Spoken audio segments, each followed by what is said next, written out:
kemudian yang kedua itu pakai C2 sampai T, sepanjang T set. Nah itu ada klasifikasinya. Jadi dia itu datasetnya dibagi menjadi beberapa bagian.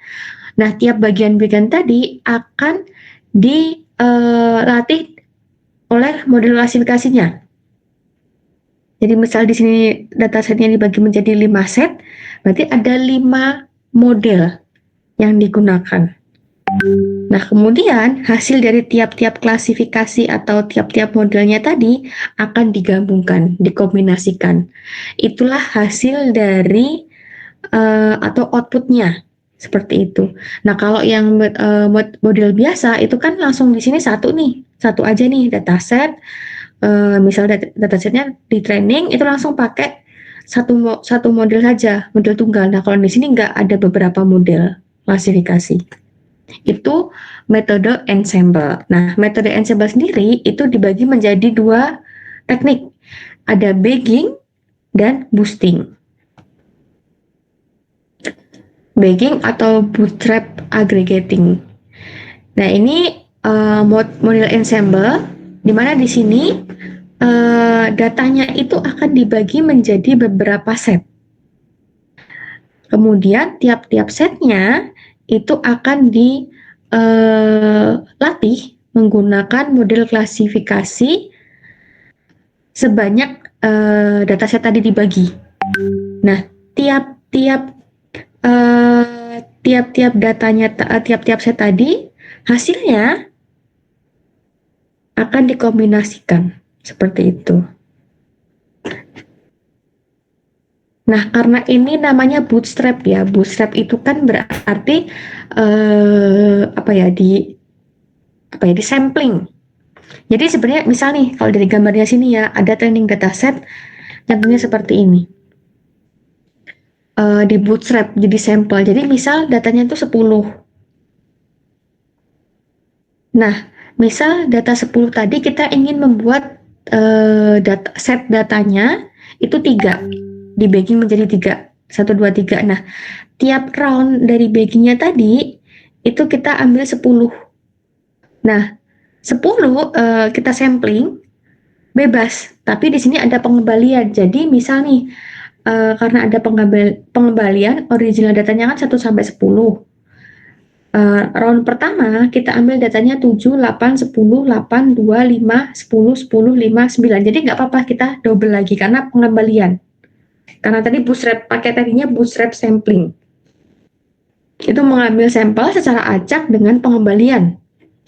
Nah, misal nih kita udah dapat 3 bagging ya tadi. Misal 10 kita bagi menjadi, kita pakai 3 set. Kita pakai 3 set. Nah, masing-masing setnya tadi jadi ambil nih 3. Nah, round 1 misal kita pakai random forest. Kita klasifikasikan pakai random forest.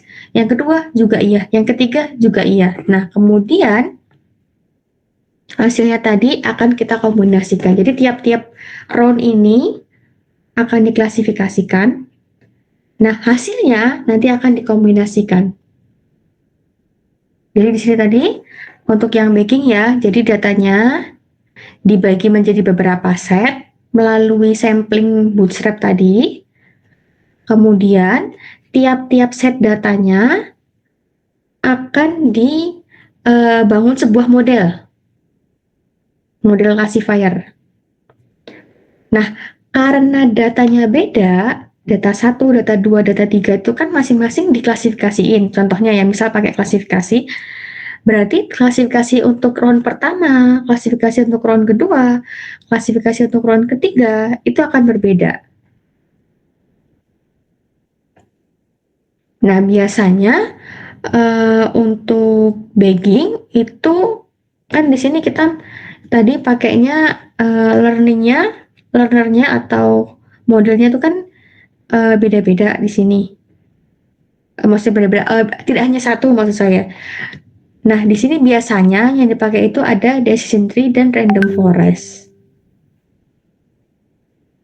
Nah, kan tadi setiap model, setiap classifier kan misal tadi ada banyak datasetnya, ada banyak dataset.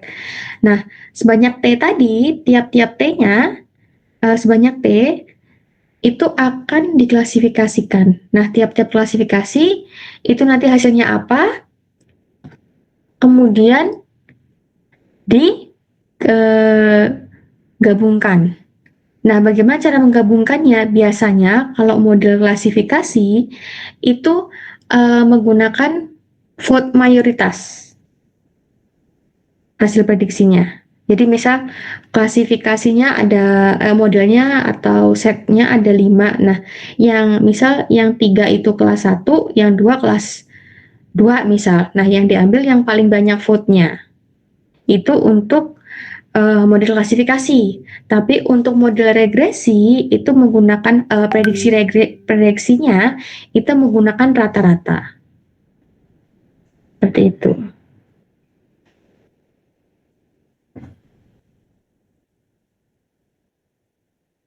Nah, ini contoh dari misal kita pakai teknik ensemble, metode ensemble yang bagging, tetapi classifiernya atau model klasifikasinya kita pakai decision tree. Contohnya ya, ini kan ada X dataset. Nah, datasetnya dibagi sebanyak 4 set. Nah, set 1, set 2, set 3, set 4 itu masing-masing diklasifikasikan menggunakan decision tree. Nah, yang di klasifikasi pertama, decision tree pertama itu hasilnya C. Kemudian yang kedua itu D, yang ketiga B, yang ketiga C. Nah, apa hasil kelasnya itu tergantung dari di sini. Nah, karena di sini paling banyak C, berarti masuknya voting mayoritasnya adalah C. Itu contoh dari bootstrap. Seperti itu. Nah, bagaimana sih penggunaan bootstrap sendiri? Kalau bootstrap itu tidak disarankan atau tidak biasanya tidak digunakan saat datanya memuat outliers. Jadi karena datanya memuat outliers, outliers itu kan sangat mempengaruhi proses atau sangat mempengaruhi data atau modelnya. Jadi model kan sensitif ya kalau apalagi kalau banyak outliers gitu. Jadi itu kan karena data tadi kan datanya akan disampling, tapi ternyata banyak outliers, berarti sangat-sangat mempengaruhi model classifiernya. Kemudian data dengan jumlah yang kecil, karena tadi ada bootstrap. Kalau datanya itu kecil dan di bootstrap, otomatis datanya akan berulang. Jadi tidak disarankan menggunakan bagging ketika datanya kecil. Kemudian tidak disarankan jika data historis atau data yang bergantung dengan data lainnya. Karena tadi ada bootstrap aggregatingnya, jadi asumsinya bagging tidak adanya ketergantungan antara satu data dengan yang lainnya. Jadi kan karena untuk tiap ronde bagging tadi datanya akan di bootstrap dan akan ada pengembalian, otomatis ketika datanya saling bergantung, ada beberapa data yang banyak di bootstrap dan ada beberapa data yang tidak, otomatis juga akan berpengaruh. Seperti itu.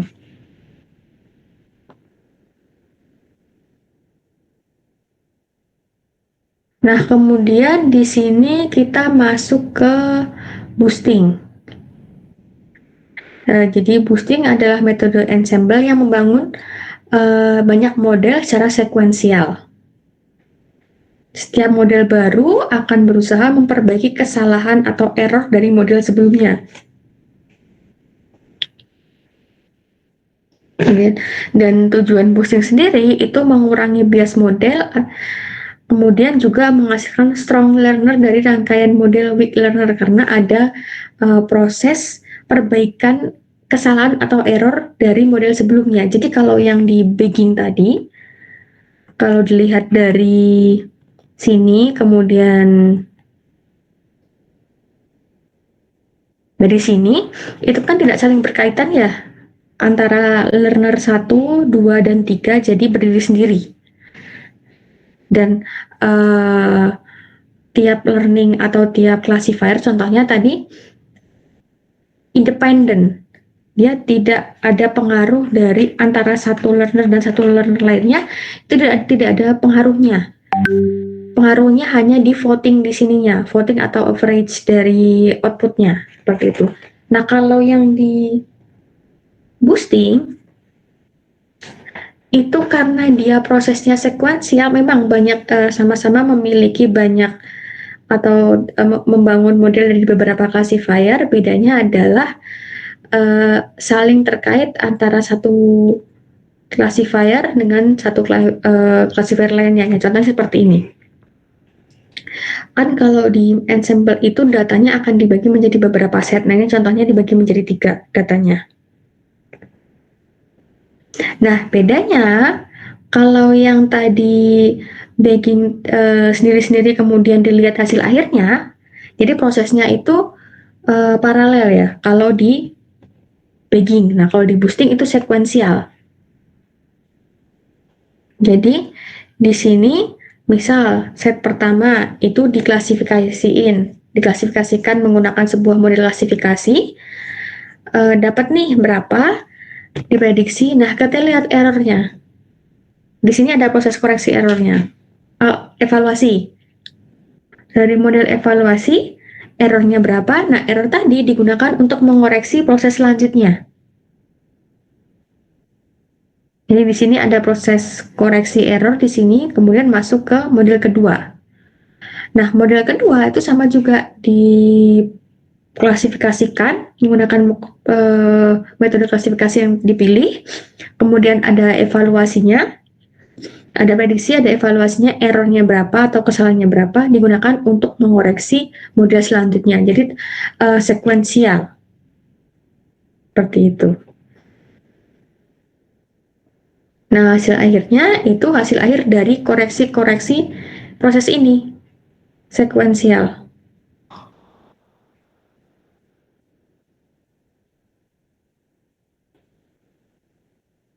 Jadi di sini ada beberapa tahapan pada metode boosting. Itu yang pertama, inisialisasi bobot pada seluruh data. Nah, lakukan pelatihan terhadap seluruh data latih yang ada. Kemudian lakukan pengujian jika ada data yang terklasifikasi salah, data tersebut memiliki peluang lebih besar. Ini saat boosting.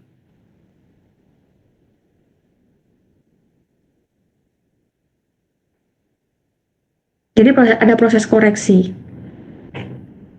Jadi jika ada data yang terklasifikasi salah, data tersebut akan memiliki peluang lebih besar dipilih kembali saat pelatihan selanjutnya karena dilakukan pengambilan sampel secara acak berbobot, di mana data yang terklasifikasi salah akan ditambah bobotnya dan data yang terklasifikasi benar akan berkurang bobotnya atau update bobot.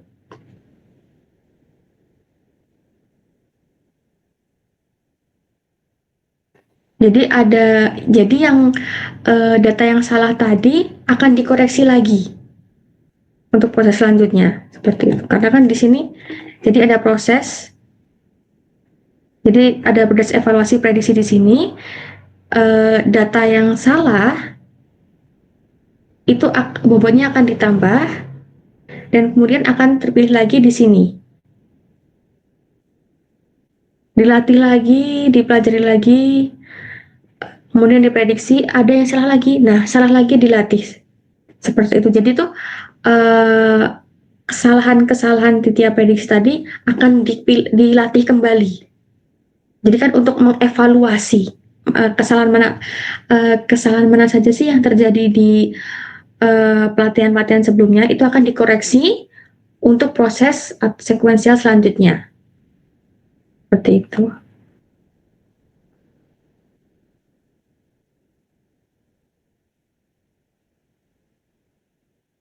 Nah, kemudian di sini ada perbandingan dari bagging dan boosting. Jadi kalau bagging tadi ya paralel, independen, tidak bergantung antara satu classifier dengan satu classifier lain. Kalau boosting dia sekuensial, jadi berpengaruh antara proses satu dengan proses classifier satu atau learner satu dengan proses learner lainnya, itu berpengaruh karena proses pertama itu akan menjadi acuan atau hasil evaluasinya akan digunakan untuk proses selanjutnya. Seperti itu. Kemudian fokusnya kalau baking itu mengurangi variansi, kemudian kalau yang boosting itu mengurangi bias.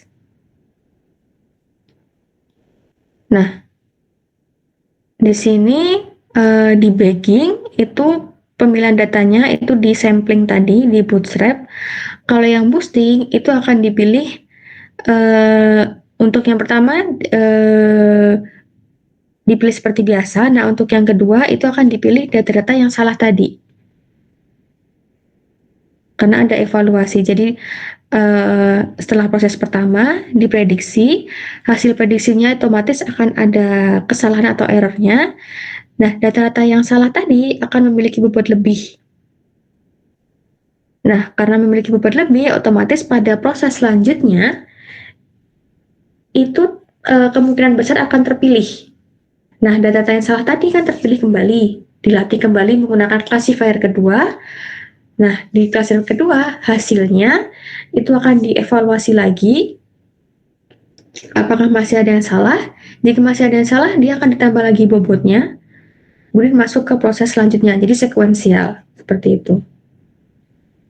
Nah, kemudian ini ya interaksi antar model atau antar classifier atau antar learnernya. Kalau bagging, dia tidak saling bergantung karena independen tadi. Jadi setiap set data yang telah dibagi dari data train tadi diklasifikasikan secara paralel sendiri-sendiri. Nah, masing-masing prosesnya tadi dilihat hasilnya, kemudian kalau dia classifier atau klasifikasi, dia, outputnya itu voting mayoritas. Atau misalnya kalau klasifikasi dia kelas mana sih yang dipilih atau hasilnya tuh outputnya paling besar itu kelas mana. Seperti itu. Kemudian kalau di regresi, outputnya itu rata-rata dari tiap output classifiernya. Jadi misal ada 5 classifier, berarti ada 5 nilai regresi yang akan dijumlahkan kemudian dibagi 5 karena dicari rata-ratanya. Nah, kalau yang boosting itu setiap model memperbaiki model sebelumnya. Nah, untuk baking biasanya itu yang dipakai ada decision tree, ada random forest. Kemudian kalau boosting itu biasanya memakai ada boost, ada gradient boosting, ada XGBoost juga.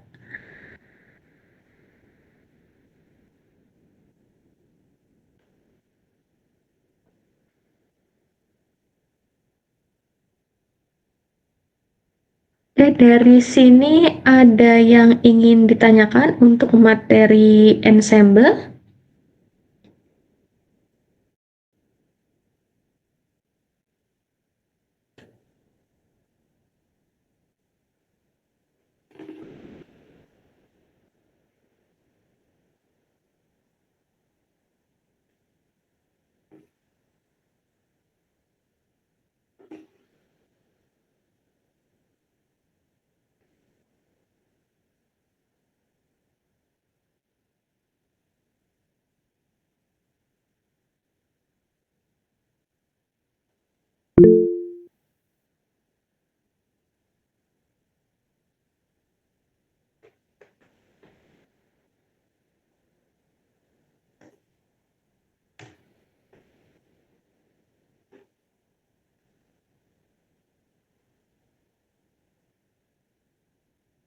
Untuk presensi tadi ada yang belum presensi ya?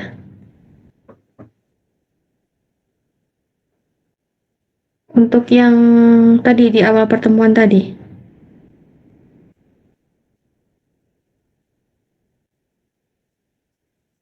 Sudah? Oke.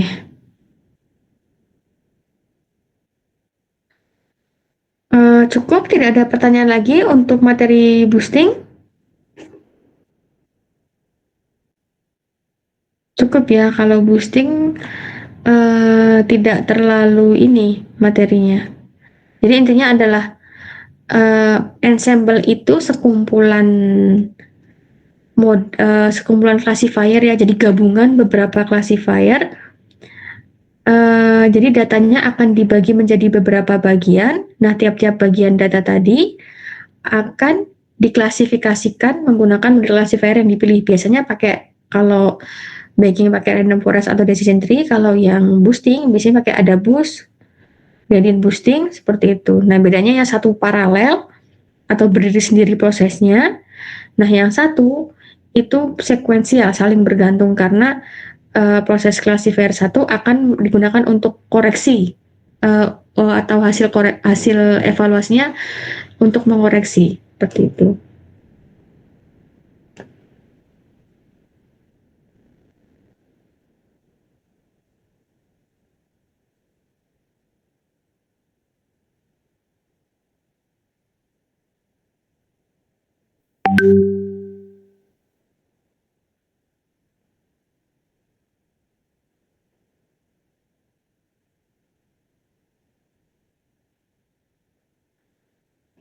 Kalau tidak ada pertanyaan lagi, ini kita masuk ke materi yang sedikit banyak ya untuk materi reinforcement learning. Sebenarnya ini materinya masih sama dengan tahun lalu.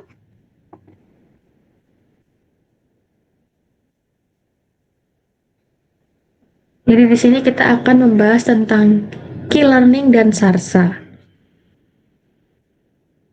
Jadi kita masuk ke reinforcement learning.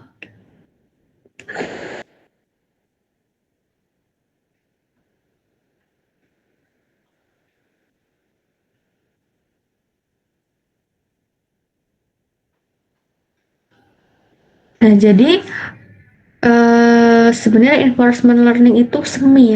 Jadi kalau di materi-materi sebelumnya kita sering bahas tentang supervised learning, kemudian unsupervised. Jadi kalau di mana keduanya supervised learning dan unsupervised itu pasti ada proses pelatihan. Jadi modelnya atau model algoritma klasifikasi atau algoritma clusteringnya itu akan dilakukan proses pelatihan model. Jadi ada model terlebih dahulu melakukan serangkaian pelatihan terhadap dataset yang telah disediakan. Nah, dari serangkaian pelatihan tadi, algoritmanya akan belajar. Nah, dari pembelajaran tadi, uh, kita bisa memperoleh mana sih model yang paling optimal yang digunakan untuk melakukan proses pengujian atau prediksi. Itu supervised learning dan unsupervised, di mana kita membutuhkan dataset untuk melakukan pelatihan. Nah, tapi terkadang data pelatihan tadi itu sangat mempengaruhi hasil atau sangat mempengaruhi modelnya. Jadi ketika data yang kita gunakan itu bagus, ya bisa model bisa juga belajar atau menghasilkan model yang bagus karena datanya bagus seperti itu. Tapi terkadang selain datanya yang harus bagus, datanya kan juga nggak boleh sedikit. Paling nggak cukup lah untuk mempelajari, untuk melakukan pelatihan seperti itu. Nah, tetapi di reinforcement learning tadi itu tidak ada pelatihan seperti supervised dan unsupervised tadi karena sebenarnya reinforcement learning itu ada untuk mengatasi ketika data yang kita gunakan itu jelek atau data yang kita punya itu sedikit.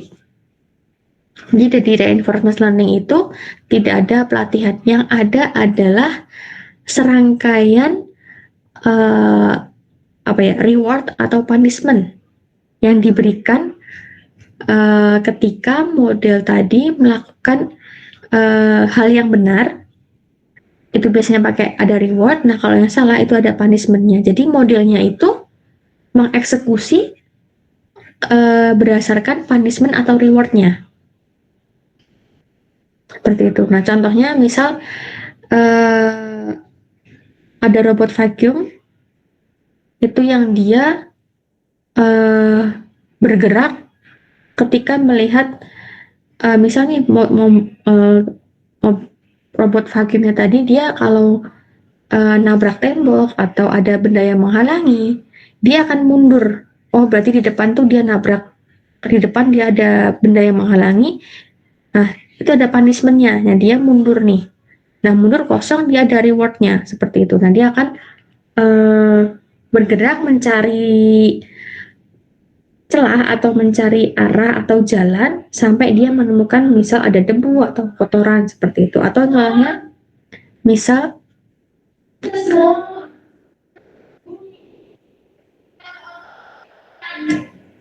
kalau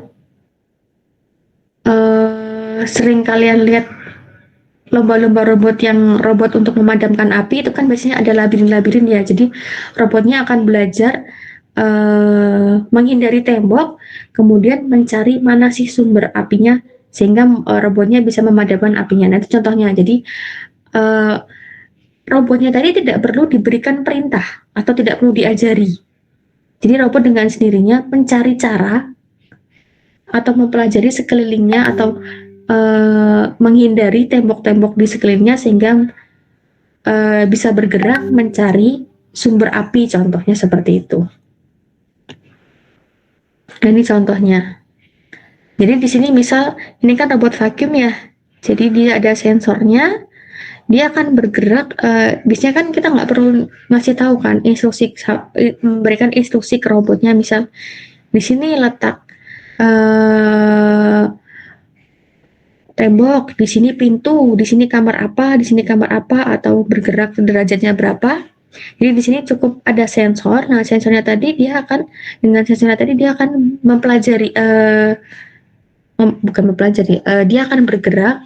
Misal dia nabrak tembok. Nah, robotnya tadi mendeteksi adanya tembok. Nah, dia belajar atau dia temboknya diasumsikan sebagai halangan atau punishment. Nah, dia karena ada punishment, dia akan berubah mencari jalur lagi seperti itu. Dia akan bergerak terus. Itu contoh sederhana dari implementasi reinforcement learning. Nah, dalam reinforcement learning tadi itu ada beberapa bagian yang penting.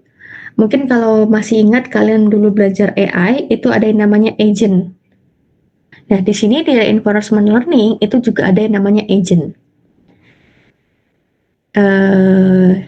Agent itu berarti subjeknya ya. Jadi agent belajar melakukan aksi dalam suatu lingkungan berdasarkan sinyal hadiah.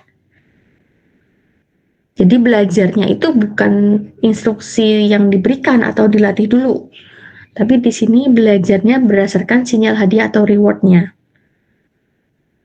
Nah, agen berinteraksi mencoba berbagai aksi, lalu memperbaiki strategi berdasarkan reward atau penalti yang diterima.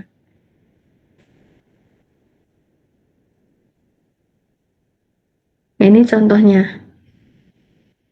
Ini ada datanya, dari datanya tadi kemudian ada agent, ada environment-nya, lalu ada output-nya. Itu reinforcement learning.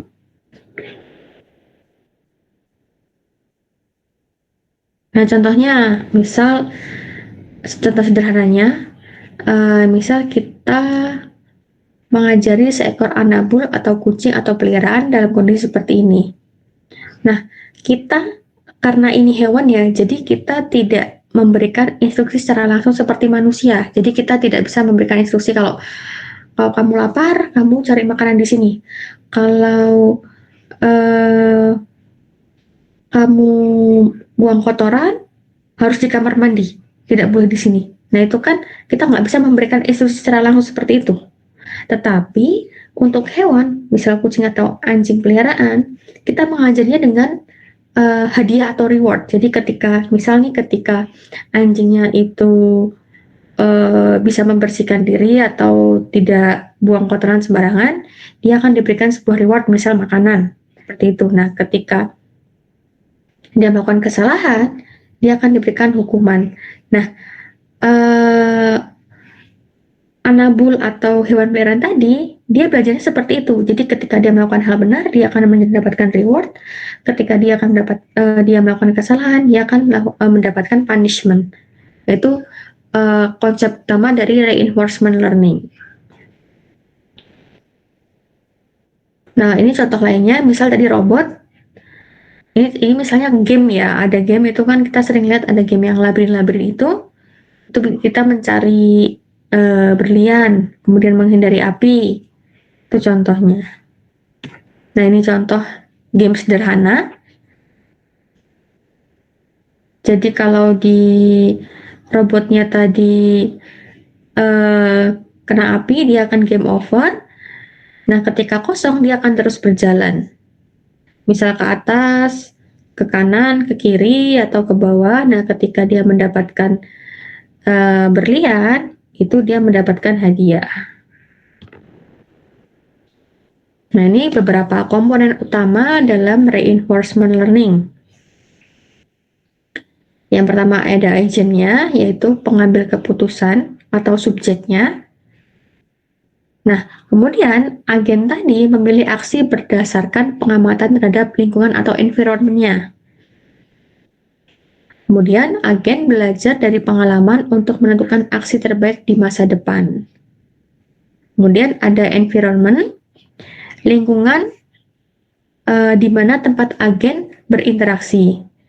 Kemudian lingkungan memberikan informasi tentang kondisi saat ini dan memberikan reward atas aksi yang dilakukan agen. Kemudian ada state, yaitu yang menggambarkan kondisi agen atau lingkungan saat ini. Agen menggunakan state sebagai dasar untuk menentukan tindakan selanjutnya. Kemudian ada juga action atau aksi, yaitu keputusan atau apa yang dipilih oleh agen tersebut. Kemudian ada reward, yaitu sinyal umpan balik dari lingkungan setelah agen melakukan suatu aksi. Nah, reward memberitahu apakah aksi tersebut baik atau buruk. Ini contohnya ya, state-nya. Jadi misal ada agen, dia melakukan aksi A berdasarkan environment-nya. Dari sini akan ada reward ya dari aksi yang dilakukan agen terhadap environment. Pada environment, dia akan punya reward-nya. Reward-nya itu entah bisa negatif, entah positif. Nah, karena melakukan aksi tadi, otomatis keadaannya akan berubah, state-nya akan berubah. Ini berulang terus. Jadi misalnya ini pertama kan state-nya itu dimulai dari 0, S0. S0 dia melakukan aksi 0. Dari aksi tadi, dia punya reward 0, R0. Dari R0 tadi karena ada aksi berarti state-nya berubah dong menjadi state pertama. State pertama, dia melakukan aksi lagi. Nah, dia punya reward R1. Nah, kita belum tahu nih rewardnya itu apakah dia positif atau negatif, kita belum tahu.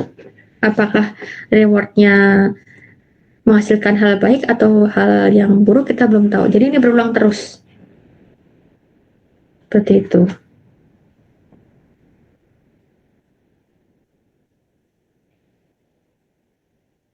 Nah, agen terdapat di dalam lingkungan dengan himpunan keadaan atau state S. Dapat melaksanakan aksi dari himpunan aksi A. Kemudian, agen melakukan aksi AT dalam keadaan ST menghasilkan hadiah RT. Tugas agen adalah mempelajari kebijakan kontrol dengan state itu yang agennya akan memaksimumkan jumlah hadiahnya. Kemudian ada juga sebutan untuk polisi, apa ya sebutnya? Fungsi target yang dipelajari disebut juga dengan kebijakan kontrol. Jadi di sini menentukan aksi yang diambil untuk memaksimumkan hadiah secara kumulatif. Itu. Nah, kemudian Untuk di reinforcement learning itu, masalahnya dapat diformalisasi secara matematis melalui beberapa komponen. Yang pertama ada environment, kemudian himpunan aksi, reward, lalu ada output atau aturannya ya ini, sekumpulan aturan. Nah, biasanya yang sering dipakai itu atau yang paling umum itu ada key learning yang merupakan salah satu algoritma paling populer dalam reinforcement learning dan di mana algoritma ini bersifat model free, artinya agen tidak perlu mengetahui model atau aturan lingkungan. Agen hanya belajar dari interaksi trial dan error dengan lingkungannya. Nah, di key learning ini fungsinya disebut seperti ini. Nilai key learningnya, X-nya itu state, A-nya itu action. Nah, nilai key itu berasal dari state dan action-nya. Jadi, key learning itu belajar untuk mencari nilai key agar hadiahnya maksimal. Seperti itu. Ini contohnya ya, jadi ada tabel key yang terdiri dari beberapa state dan action. Jadi nilai key tadi berasal dari state berapa, kemudian aksi berapa. Yang ini juga iya sama. Nah, dari sini kemudian akan dicari paling maksimal nilainya berapa. Seperti itu tabelnya. Nah, ini pseudocode dari key learning.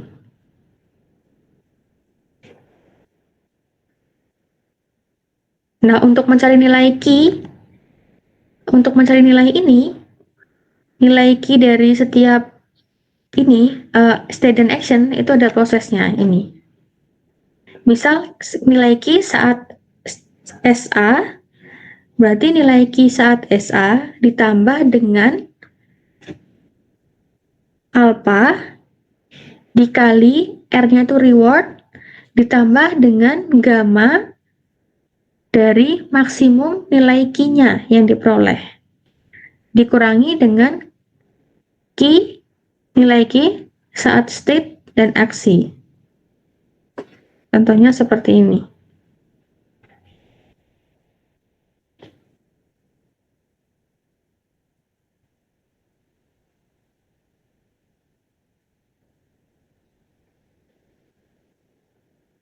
Misal nih, kita ada punya sebuah gridboard yang berukuran 2x3. Nah, kita punya 6 state. Ada S1, 2, 3, 4, 5, 6. Nah, di sini kita ingin mencari berlian, tetapi kita punya halangan atau kendala api. Jadi di sini ada S1 jalan, di mana setiap jalan-jalan ini dia punya reward min 1, min 1, min 1, min 1. Nah, ketika dia ada api, dia kena reward min 10. Nah, berlian, dia punya reward 10. Nah, api dan berlian ini diasumsikan sebagai terminal. Jadi ketika proses misal reward itu dimulai dari S1 di sini. Nah, ketika proses tadi menemui api, dia akan dapat reward min 10 dan dianggap selesai. Api tadi. Sama juga dengan berlian, tapi bedanya adalah api ini seperti game over gitu ya, belum selesai. Jadi harus dihindari. Nah, kalau yang berlian, ini seperti punishment. Yang berlian ini berarti tujuan akhir. Sama-sama terminal, yang dimana nanti ketika saat jalan itu ketemu dengan ini langsung 0, tetapi bedanya adalah ini dianggap hasilnya targetnya terpenuhi, kalau yang di sini enggak.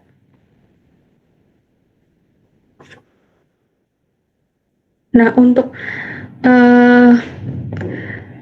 mencari misal dari mulai jalan S1 ini, stage 1, untuk mencari berlian ini kita punya beberapa Skenario. Skenario-nya bisa lewat sini, sini, sini, atau sini, sini. Tetapi kalau lewat sini, sini, itu kan langsung ketemu api. Selesai, nggak bisa ke sini. Atau bisa lewat sini, sini. Nah, kita mencari jalan terbaiknya tadi. Dengan mencari nilai ini. Jadi nanti semua langkah ini akan dicoba, setiap state ini akan dicoba. Kita cari hasilnya ini, mana yang maksimum, itu yang dipilih. Nah, dari stage 1 sampai 6 ini ada 4 aksi yang bisa dijalankan, yaitu berjalan ke atas, ke bawah, kiri, dan kanan. Misal nih, yang pertama kita inisialisasi tabel key-nya dulu. Tadi kan S-nya ada 6. 1, 2, 3, 4, 5, 6. Di sini ada 6. Kemudian kan tadi jalannya ada ke atas, up, bawah, down, kiri, left, kanan, right. Nah, seperti ini. Kita inisialisasikan 0 dulu. Nah, pertama, kita buat sebuah episode pertama atau skenario pertama. Skenario pertama kita buat dari S1 ke S2, S1 ke S2 ke S5 karena jalannya tadi kan atas, bawah, kiri, kanan. Nah, kita coba dulu. Dari S1 itu kan kita bisa ke S2 lalu 5 atau S4 ke S5. Tapi kita coba dulu state yang pertama. 1, kedua dulu, kemudian ke-5. Jadi di sini kan kita episode pertama kita mau mencoba S1 state 1, kedua, ke-5. Nah, kenapa berhenti di 5? Karena 5 adalah terminal, tapi di sini punishment, api. Jadi di sini kita state 1 R right berarti ke kanan ya. Tadi dari S1 ke 2 itu kan kanan. Kemudian untuk mencari nilai ini berarti key S1R, tapi ini kan karena langkah pertama berarti semuanya masih 0. Ditambah dengan learning rate-nya tadi 0,1 diketahui, dikali dengan R right kalau ke kanan,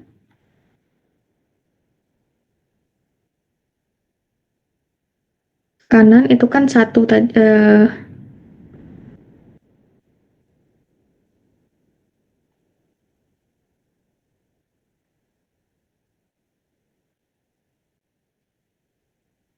satu ya. Dari sini ke sini kan 1, ke kanan 1.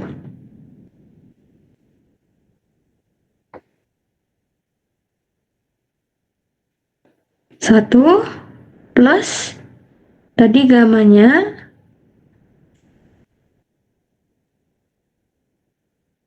0,8 dikali maksimum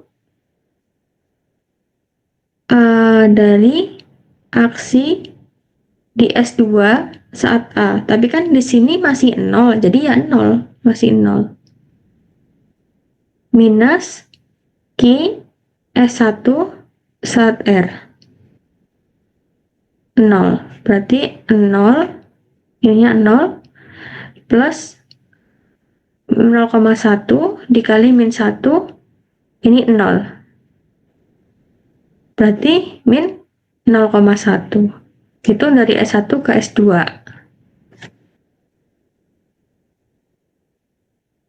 Nah, dari S2 ke S5 itu sama.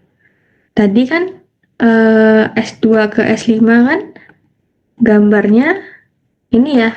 Tadi kan right. Nah, untuk S2 kan berarti down 5. Ini ya min 10.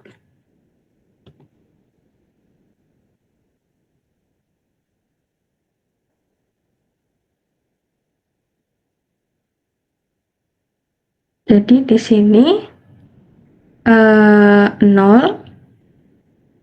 ditambah 0,1 dikali min 10, rewardnya min 10, plus 0,8 dikali 0, 0. Karena saat state 5 kan tadi masih 0. Sama dengan min 1. Berarti gambarnya menjadi seperti ini. Saat S1, tadi kan ke S2 kan right ya, kanan. Berarti dia hasilnya min 0,1. Kemudian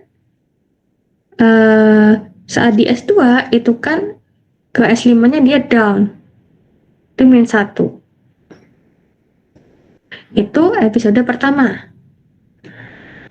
Nah, S5, ke S5-nya, itu kan S5-nya tadi api. Api itu kan termasuk terminal. Jadi dia selesai, dianggap selesai. Nah, kita coba di episode kedua. Di episode kedua itu tadi yang menghasilkan S2 ya, state 2. Nah, kita coba state 2 itu ke state 3 dan state 6.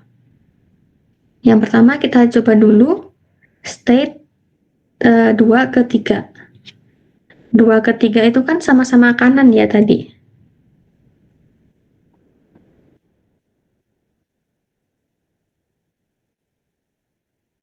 Nih, 2 ke 3 itu right, kanan kan. Dan terus kan state 2 ke 3 ke 6. 2 ke 3. Berarti right, down.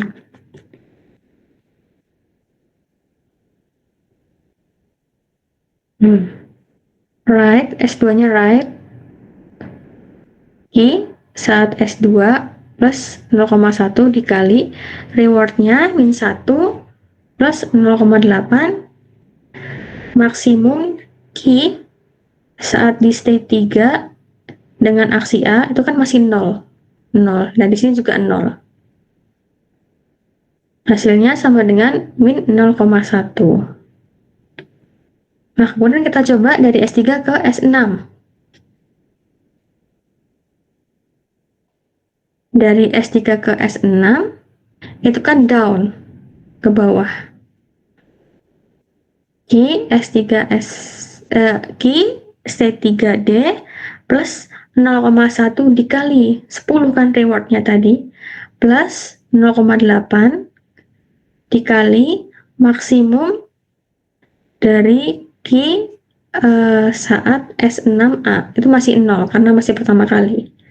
Hasilnya menjadi 1. Nah, coba kita ubah. Tadi Q1 sudah ya, min 0,1.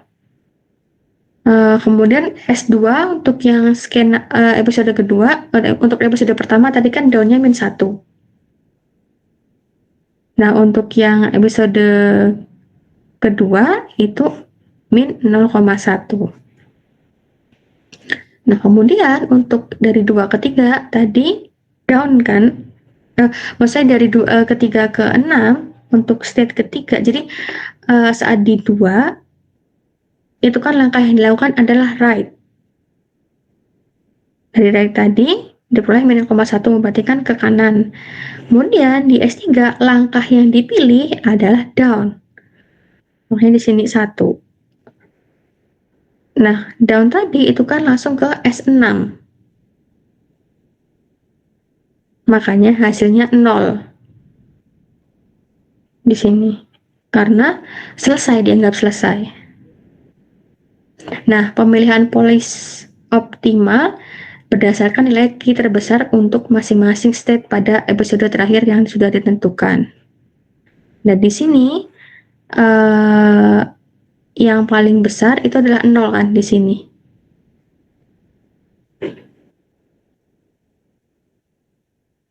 Nah, kenapa di sini yang 0 itu untuk state 1 itu ada yang paling besar itu adalah 0.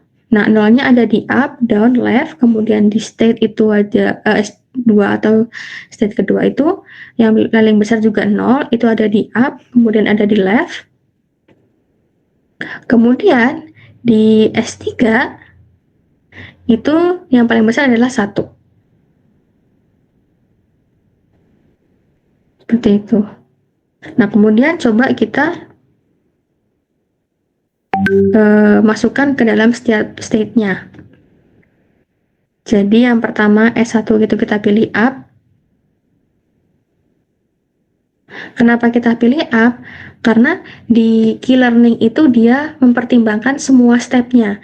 Jadi ketika dia milih down atau left, itu kalau left kan nggak mungkin bisa di S1 tadi. Down itu juga dia akan kembali menemui api, seperti itu.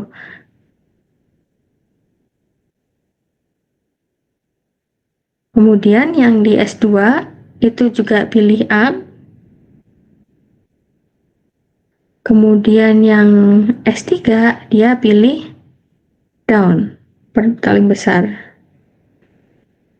Kemudian yang 4 dia juga pilih up. Nah, yang kelima dia itu terminal, nggak dipilih.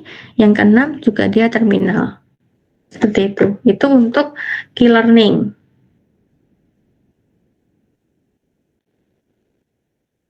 Nah, kemudian di sini kita masuk ke SARSA atau algoritma reinforced learning berbasis on police. Artinya ia memperbarui nilai key berdasarkan aksi yang benar-benar dipilih oleh polis saat ini, bukan aksi terbaik secara teoritis. Jadi kalau learning kan tadi dicari semuanya, kemudian diambil yang paling bagus. Kalau yang SARSA, itu mana yang diambil, itu yang dihitung. Bedanya di sini. Kalau yang di key learning, dia ada nilai maksimumnya, maksimum dari stage selanjutnya. Kalau yang di SARSA enggak.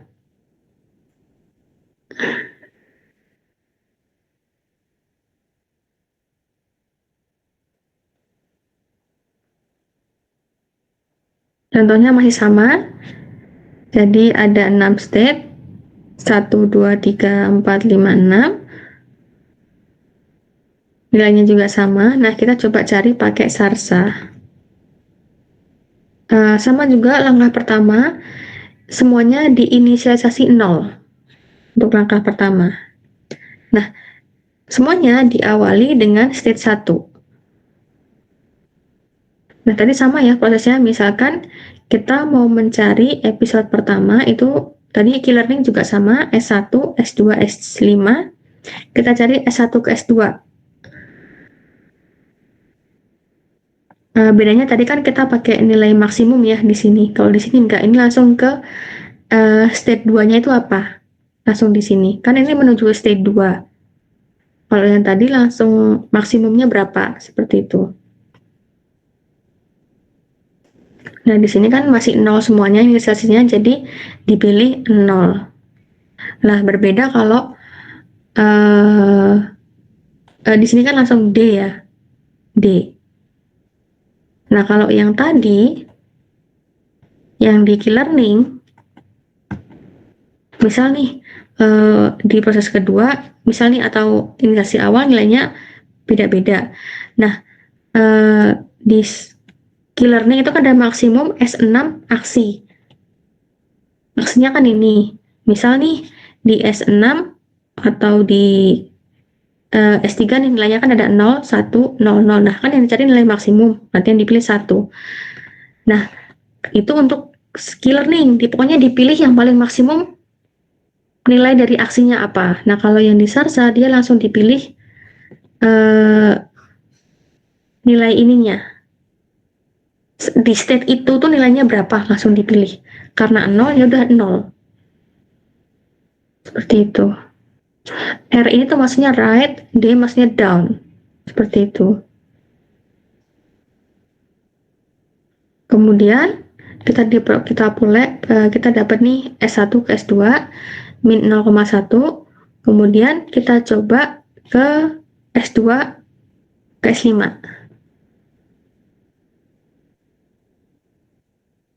Di sini juga sama 0 karena inisialisasi awalnya adalah 0 ditambah 0,1 learning rate-nya dikali min 10.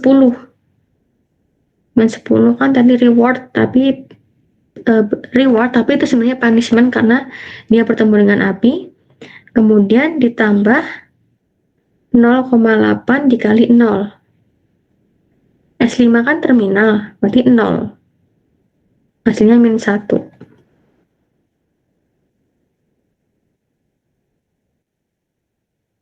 Nah, perlu diingat ketika agen sudah mencapai state terminal, artinya satu episode sudah terselesaikan. Makanya episode 1 ini dia cuman sampai S5 karena S5 itu adalah api. Api tadi dianggap terminal. Jadi terminalnya 2. Seperti itu.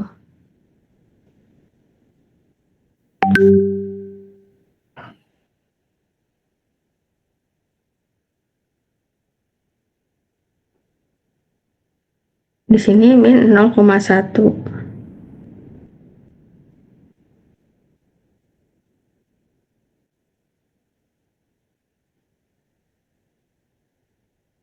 Kemudian S2-nya min 1 ya tadi. Min 1. Nah, kemudian kita coba episode kedua. Episode kedua kita coba sama dari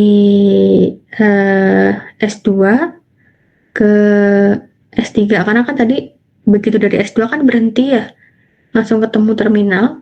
Kita mau coba episode keduanya itu S2 ke S3, kemudian ke S6. Nah, dari S2 ke S3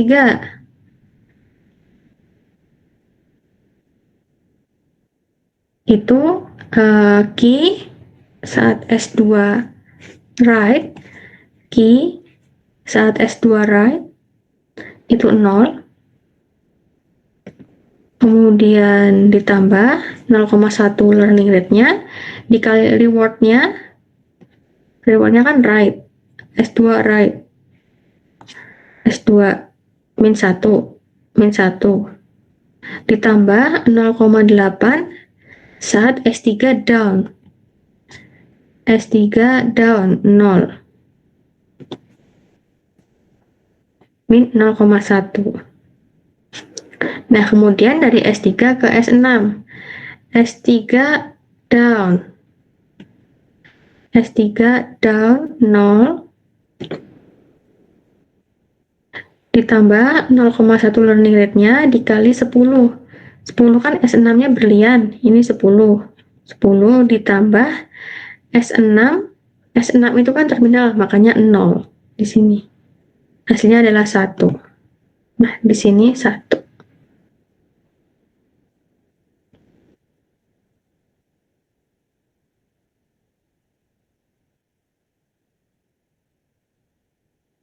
Nah, pemilihan polis optimal berdasarkan nilai key terbesar untuk masing-masing state pada episode terakhir yang sudah ditentukan.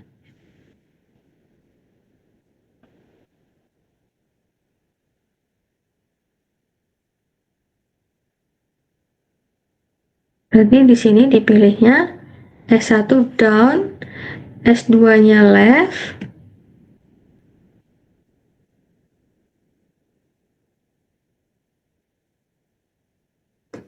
kemudian S4-nya up, S5 dan S6-nya adalah terminal.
Nah, kenapa di sini Sarsanya memilih down?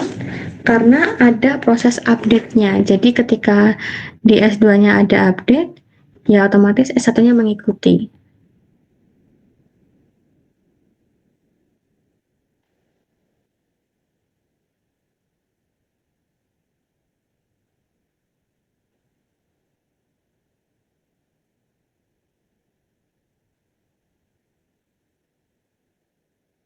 Jadi kan di sini dari S1 ke S2 tadi kan udah nih min 0,1 kan. Nah, yang paling bagus yang terakhir kali dari S2 ke S3 itu kan down. Dari saat S3 ke posisi terakhir itu S3 itu kan down yang dipilih. Berarti S1-nya yang dipilih juga down. Mengikuti yang terakhir.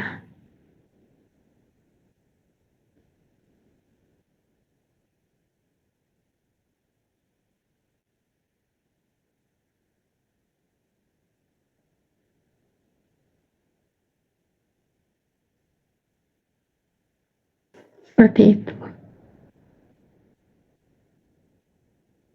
Jadi salsanya, hasil akhir dari salsanya ada down, left, down, up, kemudian S5-nya terminal, S6-nya juga terminal.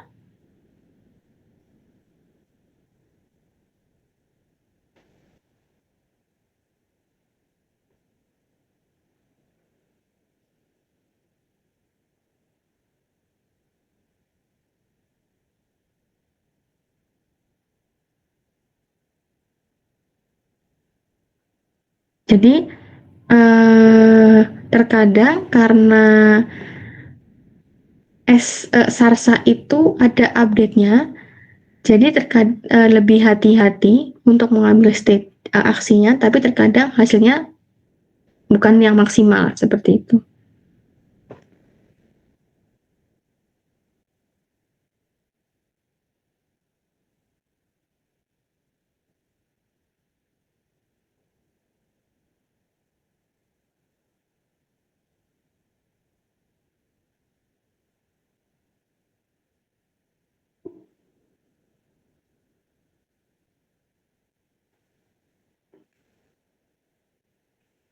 Sampai sini ada yang ingin ditanyakan?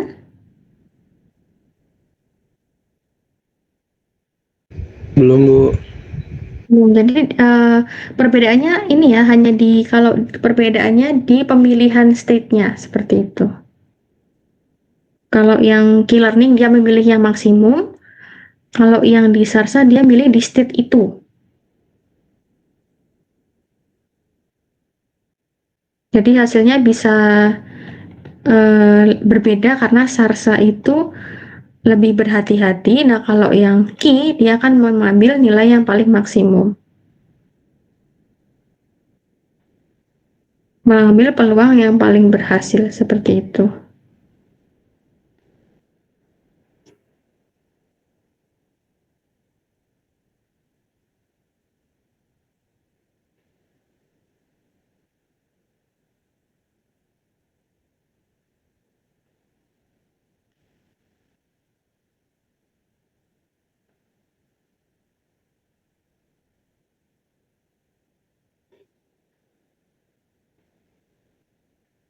Untuk tugas kemarin sudah dikumpulkan semuanya ya, tugas kemarin yang di GCR.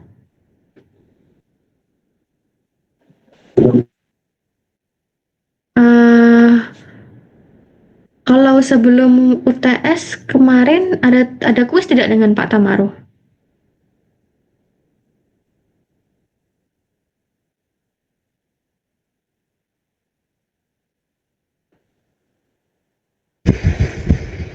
Tidak kayaknya, Bu. Lupa, Bu. Nggak ada. Kayaknya Mungkin besok malam ya sekaligus untuk belajar kisi-kisi. Jadi mungkin besok malam akan saya share lewat Gform aja. Jadi ada beberapa soal, tapi soalnya setelah UTS sampai sebelum UAS gitu ya materinya. Jadi lewat GCR aja. Nanti untuk waktunya mungkin akan sama sekitar jam 7 sampai jam 9 kemungkinan akan saya beri waktu 2 jam untuk mengerjakan soalnya. Seperti itu. Untuk UAS bawa kalkulator ya dan boleh pakai cheat sheet seperti itu.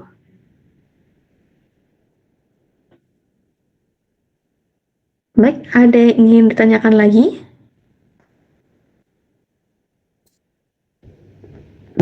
Izin tanya Bu, Ya, untuk kit ini ada ketentuannya nggak Bu? Apakah apanya? ukurannya harus cuman boleh satu lembar kertas HVS, boleh bolak-balik atau bagaimana Bu? Disamakan dengan cup UTS.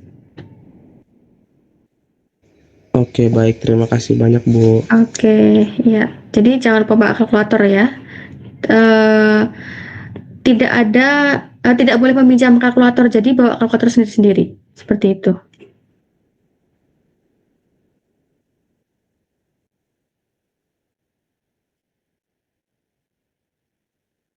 Ya.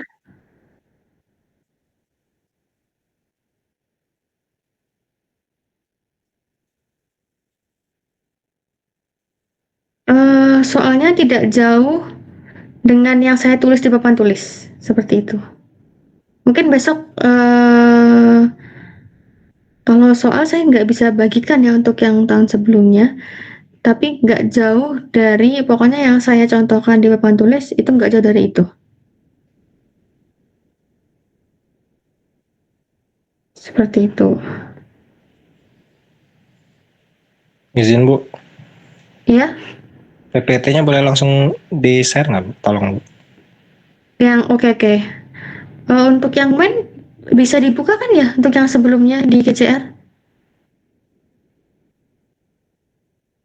Yang pertemuan kayaknya udah saya upload. Sudah Bu Bisa yang Bu. pertemuan kemarin Bu.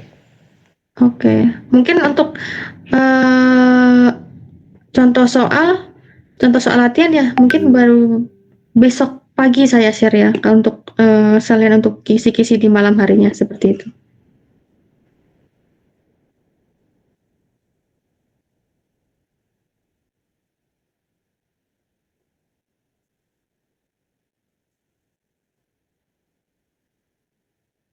Nanti saya samakan. Tadi sudah saya set. Udah ini belum keluar belum?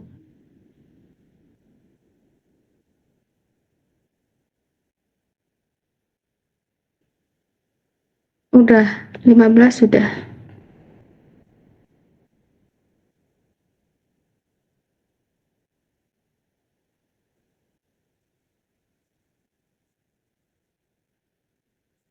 Uh,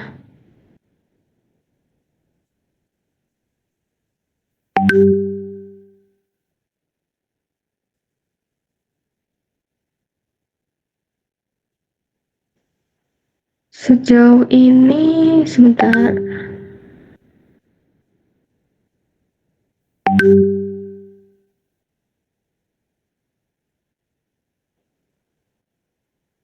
eh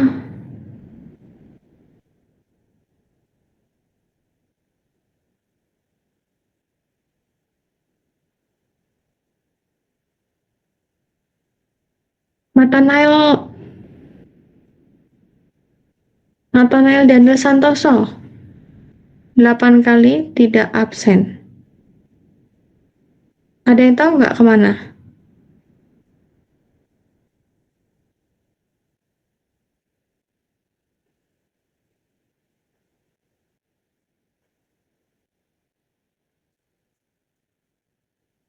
Kalau Ferdi ada Ferdi.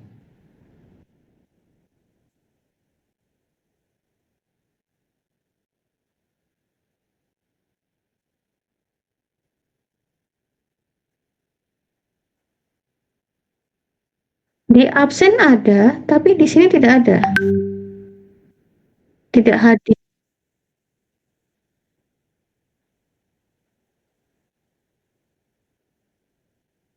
Karena ini kan kita ngambil nilai praktikum kan dari ini ya, dari tahun sebelumnya ya, nilai sebelumnya. Jadi nanti untuk Ferdi tolong diminta menghubungi saya gitu ya.